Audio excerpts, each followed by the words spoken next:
प्रहलाद जी छोटी सी उम्र में भगवान का चिंतन करते हैं राक्षस के बेटे, बड़ा पापी हिरण्यकश्यपु, पर प्रहलाद उनके गलत परिवार में अर्थात राक्षस कुल में भी एक भक्त का जन्म हुआ। प्रहलाद जी बचपन से भक्ति करते। अच्छा, प्रहलाद जी राक्षस के बेटे होकर ये भक्ति का संस्कार कहां से पा गए? तो कहा कि प्रहलाद जी जब छोटे से थे तो गांव में एक दिन खेल रहे थे। तब एक कुम्हार और एक कुम्हारिन जो मिट्टी के घड़े बनाकर बाजार में बेचा करती और परिवार का पालन करती, वो कुम्हारिन और कुम्हार बड़े भक्त थे। वो रोज नाम जपते, श्रीमन्नारायण श्रीमन्नारायण श्रीमन्नारायण नाम जपते। कुम्हार घड़ा बनाता, भट्टे पे लगाता, पकाता, यही उसका काम, और सदा साधु संतों की सेवा करते। एक दिन की बात है कि कुम्हार ने घड़े को भट्टे पर रख करके आग लगा दी। आग जली तो हुआ क्या कि घड़े के अंदर ना जाकर के कि बिल्ली ने बच्चे को जन्म दे दिया। किसको जन्म दिया? बिल्ली के बच्चे। अब घड़े लग गए थे भट्टे पे, ध्यान दिया नहीं होगा, बिल्ली चली गई। आग लगाने में टाइम लग गया, क्योंकि घड़ा जमाना आग लगाने में कई दिन लग जाते हैं। आग लगी तो आग लग गई, जलने लगी। अब बिल्ली के बच्चे फंस गए, म्याऊं म्याऊं म्याऊं म्याऊं चिल्लाएं। अब तो कुम्हारिन ने सुना कि हे भगवान, बिल्ली के बच्चे फंस गए हैं और अब तो ये जल जाएंगे। हाथ जोड़कर भगवान से कहा, हे प्रभु, यदि मैंने आपको सच्चे मन से याद किया है, यदि मैं आपके सिवा किसी से प्रेम नहीं करती, तो प्रभु उन बच्चों की रक्षा कीजिए, मुझे मार दो, पर बिल्ली के बच्चों का मुझे हत्या ना लग जाए। अब कुम्हारिन भगवान का नाम लेती खड़ी हो गई। आग जलने लगी। कहते हैं आग बुझाए बुझी नहीं, घड़े पक गए। सबने मना कर दिया कि अब संभव नहीं है। यदि भट्टे को हटाते हैं तो आग उड़ उड़ के कहीं जाएगी, हवा चल रही है, उड़ेगी तो किसी का घर जला देगी। इसलिए अब भट्टे को खोल भी नहीं सकते, पकने का इंतजार। पूरा भट्टा पक गया, सारे घड़े लाल हो गए, सबको लगा के बिल्ली के बच्चे मर गए। कुम्हारिन ने एक एक घड़े को उल्टा पलटा कर देखा कि सारे घड़े तो पक गए, बिल्ली के बच्चे मरे कि नहीं। सबको लगा मर गए, सबने देखा, पर बच्चे मिले ही नहीं। सारे घड़े निकाले, आखिरी में एक घड़ा जो पका हुआ था, जब उस पके हुए घड़े में जब देखा तो बिल्ली और बिल्ली के बच्चे पके हुए घड़े में सुरक्षित थे। प्रहलाद जी दौड़े दौड़े उस कुम्हारिन के पास गए। कुम्हारिन के पांव में गिर के बोले, प्रहलाद जी, माता, आज तक मैंने नहीं देखा कि आग में हाथ डालकर किसी का हाथ सुरक्षित बचा हो। सबको आश्चर्य हुआ, ये कैसे हुआ? प्रहलाद जी ने कहा, माता, ये कैसे संभव हुआ? प्रहलाद जी ने जब पूछा तो कुम्हारिन ने कहा कि बेटा, ये आग किसने बनाई है? भगवान ने। जिस परमात्मा ने आग को बनाई है और आग में जलाने की शक्ति दी है, यदि वो चाहे तो आग को जलाने की शक्ति उससे छीन सकता है। वो परमात्मा सर्वशक्तिमान है, वो चाहेगा तो ही कोई जलेगा, और वो ना चाहे तो आग भी उसे जला नहीं सकती। उदाहरण से देखिएगा, जब अहमदाबाद में हमारे भारत का एक विमान हादसा हुआ था, सारे यात्री उस विमान हादसे में जल गए, मृत्यु को प्राप्त हुए, पर बताइए उस यात्रियों में एक यात्री बच गया था कि नहीं? जो अहमदाबाद में प्लेन हादसा हुआ था, बोलो हाँ या ना? इसका मतलब क्या है? जिस आग से लोहा तक पिघल गया था, इतना ताप था, उस आग में इतने ऊपर से प्लेन गिरा, टकराया, आग लगी, एक व्यक्ति बच गया। मानो भगवान ये कहना चाहते हैं कि यदि एक को बचा सकता हूँ, मतलब मैं आग में भी अपने भक्त की रक्षा कर सकता हूँ। इसलिए प्रहलाद को भरोसा हो गया कि भगवान चाहे तो सब कर सकते हैं। नारद जी का संस्कार माँ के पेट में तो प्राप्त हो गया, पर प्रहलाद जी अब भक्ति करने लगे, कुम्हारिन माँ का वह भगवान का भरोसा पक्का हो गया, उसकी शिक्षा मिल गई और बचपन से प्रहलाद जी श्रीमन्नारायण श्रीमन्नारायण का जाप करने लगे। एक दिन हिरण्यकश्यपु ने बुलाया, यहाँ आओ। क्यों प्रहलाद, ये किसका तुम नाम जप रहे हो? प्रहलाद जी ने कहा, पिताजी ये भगवान का नाम है। हिरण्यकश्यपु बोला, कौन सा भगवान? बोले नारायण। हिरण्यकश्यपु ने कहा, नारायण ने तो तुम्हारे ताऊ जी को मार दिया था, बाराह बन के हिरण्याक्ष को मार दिया ना, ये तो हमारा दुश्मन है, तुम हमारे दुश्मन का नाम ले रहे हो। प्रहलाद भूल जाओ। प्रहलाद जी बोले, पिताजी भगवान किसी के दुश्मन नहीं होते। तो हिरण्यकश्यपु ने कहा, यदि वो दुश्मन नहीं तो मार क्यों डाला हमारे बड़े भाई को? भगवान किसी के दुश्मन नहीं है। हिरण्यकश्यपु ने कहा, यदि दुश्मन नहीं है तो उसने बताओ हमारे बड़े भैया को क्यों मारा? प्रहलाद जी ने कहा, पिताजी जाकी रही भावना जैसी प्रभु मूरति देखी तिन तैसी। जो जिस भाव से भगवान को भजता है, भगवान उस भाव से उसका कल्याण करते हैं। आपने दुश्मनी के भाव से भजा, भगवान ने रूप बना करके आपका उद्धार कर दिया, इसी भाव से कल्याण हो गया। प्रहलाद जी को देखा हिरण्यकश्यपु ने, लगा कि बच्चे की बुद्धि बिगड़ गई है, भेज दिया पढ़ने के लिए संडामर्क के यहाँ। शुक्राचार्य जी के पुत्र पढ़ाने लग गए प्रहलाद जी को, पर प्रहलाद जी को उनकी पढ़ाई बिल्कुल अच्छी नहीं लगती। प्रहलाद जी अपने मित्रों के साथ बैठते और मित्र बोलते कि प्रहलाद तुम तो मेरे संग रहते हो, मेरे साथ खाते पीते हो, ये भगवान की भक्ति के संस्कार कहाँ से आए? तब प्रहलाद जी ने बताया कि जब मैं अपनी माता के पेट में था तब मेरी माता का अपहरण देवराज इंद्र ने किया और इंद्र ले गए तो नारद जी अपनी कुटिया पर ले गए और नारद जी ने मेरी माँ को खूब कथा सत्संग कराया, वही संस्कार मेरे भीतर चला गया। माँ तो सब भूल गई, पर नारद जी ने जो जो ज्ञान दिया वो सब मुझे याद है।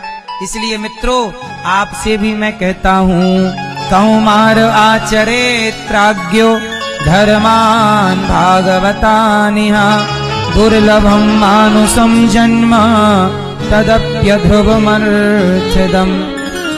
देखो तुम भी मेरी तरह भगवान का आश्रय ग्रहण करो। कौमार आचरित प्राज्ञो, बचपन से ही कुमार अवस्था से ही भगवान का चिंतन स्टार्ट कर दो। क्यों?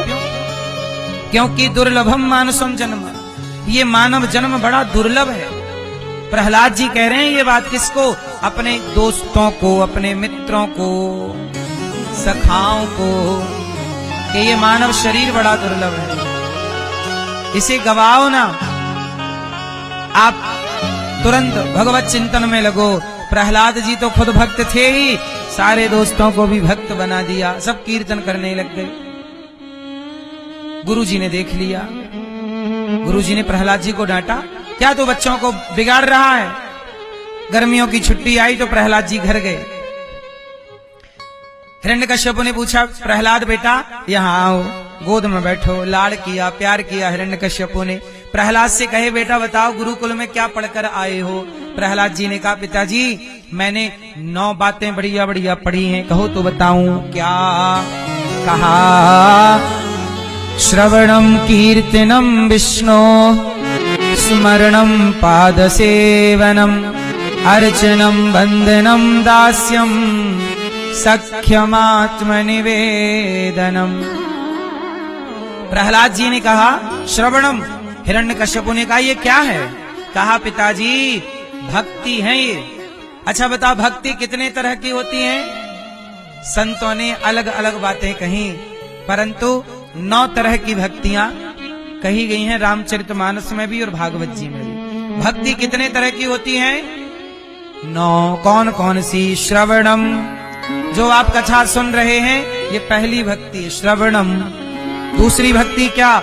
इसलिए आप कथा सुना करो, ये पहली भक्ति है। कीर्तनम, कीर्तन किया करो, ये दूसरी भक्ति है। कीर्तन श्री कृष्ण गोविंद हरे मुरारे, हे नाथ नारायण वासुदेव, ये दूसरी भक्ति है। कीर्तन करना, श्री राम जय जय राम, कीर्तन करना कौन सी भक्ति है मेरी माँ? श्रवणम कथा सुनना पहली, कीर्तन करना दूसरी। श्रवणम कीर्तनम, स्मरणम भगवान का स्मरण करते रहो, काम करते हुए स्मरण, याद भगवान की। जैसे पत्नी पति को याद रखती है, माँ पुत्र को, ऐसे भगवान को याद रखते रहिए। स्मरणम, श्रवणम कीर्तनम स्मरणम, पाद सेवनम। पाद सेवनम मतलब चरण सेवा, अपने माता के पांव दबाओ, पिता के पांव दबाओ, गुरु के चरण दबाओ, गुरु की सेवा। माता सेवा का मतलब केवल पांव दबाने से नहीं, गुरु की आज्ञा का पालन करना सेवा है, माँ की आज्ञा का पालन करना सेवा है, पिता की आज्ञा का पालन करना, बुजुर्गों की सेवा करना, कुत्ते को रोटी देकर सेवा करना, प्यासे को पानी देकर सेवा करना, किसी भूखे को रोटी देकर, हर जीव की, हर प्राणी की, माता पिता गुरु अतिथि सबकी सेवा। सेवा कौन सी भक्ति है? चौथी, श्रवणम कीर्तनम स्मरणम पाद सेवनम। सेवा कौन सी भक्ति है? चौथी। इसलिए सेवा भक्ति है। इसलिए कहता हूँ सेवा किया करो, अपने माता पिता के चरण सेवा, गुरुजनों की सेवा। आज्ञा, गुरु जी कहते हैं सच बोलो, आप सच बोलने लग गए, यही सेवा है। आप गुरु के वचनों का पालन कर रहे हैं, माँ बाप ने कहा ऐसा करो, आप माँ बाप की आज्ञा का पालन कर रहे हैं, ये वचन सेवा है। मुझे पूज्य गुरुदेव भगवान ने पिछले वर्ष आज्ञा दी कि आपको श्रोतमुनि में कथा सुनानी है। अब दास ने पूज्य गुरु जी की आज्ञा का पालन किया। बड़ों की, गुरुजनों की आज्ञा का पालन करना ही सेवा है, ये सेवा है। उनकी आज्ञा का पालन करना क्या है? इसलिए आप भी सेवा, सेवा से ही भगवान मिलते हैं। सबसे सेवक धर्म कठोरा, सबसे कठिन काम क्या है? सेवा करना। इसलिए आजकल लोग सेवा कम करते हैं। बहू अपने सास की सेवा कम करती। अब एक बहू थी, वो बहू अपने सास ससुर को रोटी बना के देती, तो उसकी बहनें बोलती, अरे बहन तू तो इतना पढ़ी लिखी है, तो क्या पढ़ाई लिखाई तूने इसलिए किया है कि तू अपने सास को दिन भर रोटी बना के देगी, घर का झाड़ू पोंछा बर्तन चौका करेगी? अरे पढ़ी लिखी है, क्या जरूरत है सेवा एवा करने की सास ससुर की? चल तू कुछ काम धाम कर, कमा, पैसे कमा। अब देखो आजकल समाज की ये मानसिकता बन गई है कि तुम तो पढ़े लिखे हो, तो क्या रोटी बनाना, क्या झाड़ू लगाना, क्या सेवा करना। मतलब आजकल लोग ये समझते हैं कि सेवा वो करेंगे जो अनपढ़ हैं, पढ़े लिखे हैं मतलब सेवा नहीं करेंगे। अच्छा ये बताओ, आप बहुत पढ़े लिखे हैं, ये बताओ बुढ़ापे में आपको भी किसी के सहारे की जरूरत पड़ेगी कि नहीं? भाई पढ़े लिखे को भी तो सहारा चाहिए। जब आप अपने सास ससुर का सहारा बनेंगे तब आपकी बहू आपका सहारा बनेगी। आप सहारा नहीं बनेंगे तो आपका सहारा कौन बनेगा? इसलिए पढ़ा लिखा होने का मतलब ये नहीं है कि तुम अपने बड़े बुजुर्गों को भूल जाओ। पढ़े लिखे होने का ये बिल्कुल अर्थ नहीं है कि आप अपने माँ बाप की उपेक्षा करने लग जाएं, अपमान करने लग जाएं। पढ़े लिखे होने का मतलब है कि आप सेवा करें। इसलिए दास कहता है, इतनी कृपा सांवरे बनाए रखना, मरते दम तक सेवा में लगाए रखना। हे प्रभु मरते दम तक हमें सेवा में लगा के रखना। अच्छा लक्ष्मण जी ने राम की सेवा को चुना कि नहीं? बोलो हाँ। लक्ष्मण जी बोलते मैं क्यों वनवास जाऊं, मैं क्यों परेशान हूं, मुझे तो वनवास मिला नहीं। लेकिन राम जी की सेवा लक्ष्मण जी ने की कि नहीं? हनुमान जी राम की सेवा किए कि नहीं? पहले तो सेवा ही की जाती थी, श्रवण कुमार ने सेवा की। बस आजकल है कि कुछ लोग सेवा करने से भागते हैं। हर बेटा हर बहू जिम्मेदारी से सेवा करती तो किसी भी माता को वृद्धाश्रम जाने की जरूरत ना पड़ती। हर बेटा हर बहू जिम्मेदारी से सेवा करते तो क्या किसी बूढ़ी माँ को घर से निकलने की जरूरत पड़ती? बोलो मेरी माँ। इसलिए आजकल लोग गैर जिम्मेदार हो गए, जिम्मेदारियों से भाग गए। तो सेवा चौथी भक्ति है। इसलिए दास अनिरुद्ध ने सेवा पकड़ी है कि भगवान इसी सेवा, और ये भक्ति भी है चौथी, भगवान इसी से मिलेंगे। श्रवणम कीर्तनम स्मरणम पाद सेवनम अर्चनम। तुलसी ले लो 11 पत्ते, 21 पत्ते, तुलसी से भगवान का अर्चन किया करो। विष्णु सहस्त्र नाम से नहीं बने तो केवल श्रीमन्नारायण चरणौ शरणम प्रपद्ये, श्रीमते नारायणाय नमः। भगवान श्रीमन्नारायण का नाम लेकर एक एक तुलसी का पत्ता भगवान को चढ़ाओ, अर्चन करो। अर्चनम वंदनम भगवान से रोज प्रार्थना किया करो। आप लोग स्तुति करते हो भगवान की? क्या कहते हो आप बताओ भैया, क्या कहते हो आप रोज भगवान से? क्या कहते हो? क्या कहते हो? स्तुति कैसी स्तुति करनी चाहिए? रोज भगवान से हाथ जोड़ के कहना चाहिए, हे प्रभु आप ही हमारी माता हो, आप ही हमारी पिता हो, हमें आपके सिवा हमारा कोई नहीं। हे नाथ माना कि हम पापी हैं, बोलो हे नाथ माना कि हम पापी हैं, पर जैसे हैं आपके हैं। हे प्रभु हमें स्वीकार कीजिए। हे नाथ मैं आपको कभी भूलूं नहीं। सदा भगवान का चिंतन कीजिए, सदा भगवान का नाम जपिए, सदा भगवान से कहते रहिए, प्रभु हमारा कोई नहीं, मेरा कोई ना सहारा बिन तेरे, नंदलाल सवरिया तेरे, मेरा कोई ना सहारा बिन। भगवान के सिवा कोई नहीं। अच्छा जहां सहारा है किसी और का, तब भगवान कह देते हैं भाई तुम्हें तो सहारा है, मैं नहीं आऊंगा। भगवान आते ही वहां है जहां दूसरा कोई सहारा। एक भरोसे एक बल एक आस विश्वास, एक राम घन श्याम हित चातक तुलसीदास। जहां एक भरोसा हो, एक सहारा। आपको कितने लोगों का भरोसा है? आपको उनका भी भरोसा, लेकिन भगवान कहते हैं जब तक भरोसा सबका होगा मैं नहीं आऊंगा। और जब किसी का भरोसा नहीं, एक भगवान के भरोसे, मोहे तो भरोसो इन चरणन केरो, भगवान के चरणों के अतिरिक्त किसी का भरोसा ना हो। जब भरोसा भगवान का होगा तब भगवान आएंगे। तो ये वंदनम, ऐसी वंदना किया। श्रवणम कीर्तनम स्मरणम पाद सेवनम अर्चनम वंदनम दास्यम। सदा अपने को दास बना के रखिए, मैं प्रभु का दास। सख्य, प्रभु से एक संबंध जोड़ लीजिए। और आत्मनिवेदन, नौवीं भक्ति क्या है? समर्पण। तुम्हें सौंपता हूँ अमानत तुम्हारी। भगवान में क्या होना चाहिए मेरी माँ? जोर से, समर्पण। आजकल लोग समर्पण नहीं करते। पैसा चढ़ाएंगे भगवान को, नारियल चढ़ाएंगे, लड्डू चढ़ाएंगे, सोना चांदी चढ़ाएंगे। अरे भगवान को इन सब की आवश्यकता नहीं है मेरी माँ। चढ़ाना है तो क्या चढ़ाओ, चढ़ाना है तो वस्तु नहीं, स्वयं को, अपने आप को भगवान के श्री चरणों में समर्पित कर दो। हे प्रभु आज से हम आपके, आज से हम किसके? आपने भगवान को सब चढ़ाया, क्या खुद को चढ़ाया? खुद को दे दिया किसी और को, है ना? और भगवान को चढ़ा दिया नारियल। भगवान को क्या दोगे? हे नाथ हम तुम्हारे थे प्रभु जी, हम तुम्हारे हैं, हम तुम्हारे ही रहेंगे ओ मेरे प्रियतम। तुम हमारे थे कन्हैया, तुम हमारे हो, तुम हमारे ही रहोगे ओ मेरे प्रियतम। हमारे थे प्रभु जी। तो भगवान हमारे थे, भगवान हमारे हैं, हम उनके, हम किसके? भगवान के। और हमारा कौन?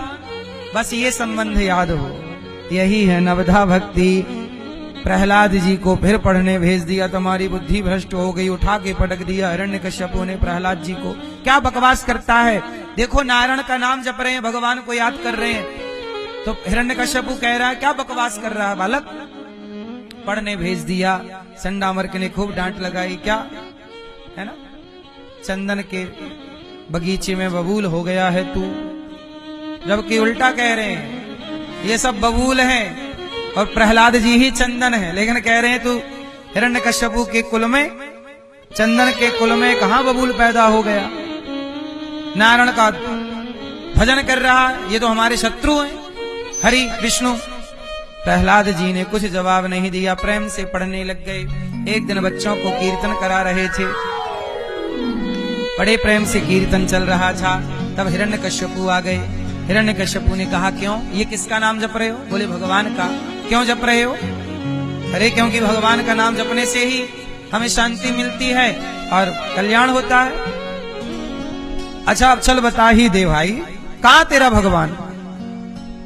हिरण्यकश्यपु ने पूछा, कहाँ है आपका भगवान?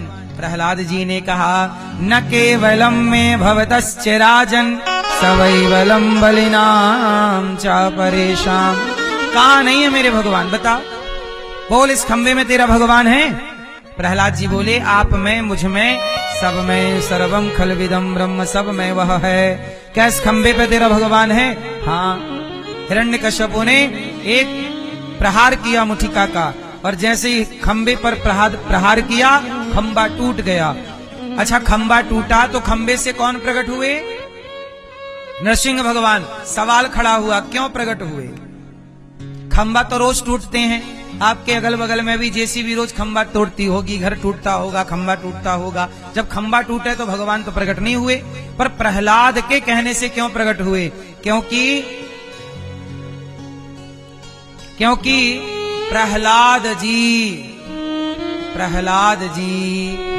प्रहलाद जी ने जिस विश्वास के साथ कहा कि इस खंबे पर भगवान है, भगवान खंबे पर नहीं है, भगवान विश्वास में है। यदि विश्वास आपके अंदर है तो भगवान आपके भीतर है, और विश्वास नहीं तो मोकू कहाँ। कबीरदास जी ने यही तो कहा कि मोकू कहाँ तो ढूंढे बंदे, मैं तो तेरे पास में, ना काशी में रहता, ना कावा, ना रहता कैलाश में। मोकू कहाँ तो ढूंढे बंदे, मैं तेरे विश्वास में। यदि विश्वास है तो विश्वासो ही फलदायक।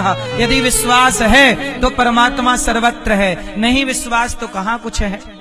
खंबा तोड़ा, भगवान नृसिंह प्रकट हो गए। बोलिए नृसिंह भगवान की। नृसिंह भगवान ने प्रकट होकर हिरण्यकश्यपु को पकड़ लिया। हिरण्यकश्यपु बोले, आप कौन हैं? बोले, तेरी मृत्यु हूँ। हिरण्यकश्यपु बोला, मैं दिन को रात को ब्रह्मा के बनाए किसी महीने में किसी व्यक्ति से नहीं मरूंगा। भगवान बोले, सुन, ये शाम का टाइम है, ना दिन है ना रात है, और सुन, ब्रह्मा मुझे नहीं बनाते, मैं ब्रह्मा को बनाता हूँ। और सुनो, बोला ना मनुष्य से मरूं ना जानवर से। भगवान बोले, ध्यान से देख, मैं मनुष्य हूँ कि जानवर हूँ? आधा नर हूँ, आधा सिंह हूँ। मेरी तरह दूसरा तूने किसी को देखा है? मैं नरसिंह हूँ। बोला, अस्त्र शस्त्र किसी से नहीं मरूंगा। भगवान बोले, ये नाखून मैंने कोई फैशन में थोड़ी बढ़ाए हैं, तुझे मारने के लिए बढ़ाए हैं। भगवान ने द्वार पर ले जा करके गोद में लिटाकर जो छाती पर प्रहार किया, हिरण्यकश्यपु का उद्धार हुआ। आंतों की माला बनाकर धारण की। भगवान की स्तुति करने के लिए भगवान क्रोध में है, सब स्तुति करने आए। तब सब स्तुति ब्रह्मा जी, माँ भगवती, लक्ष्मी जी, देवता सब स्तुति करके गए। तब प्रहलाद जी ने कहा, ब्रह्मादयः सूर्यगणा मुनयोथ सिद्धा सत्वैकतानमतयो वचसां प्रवाहै।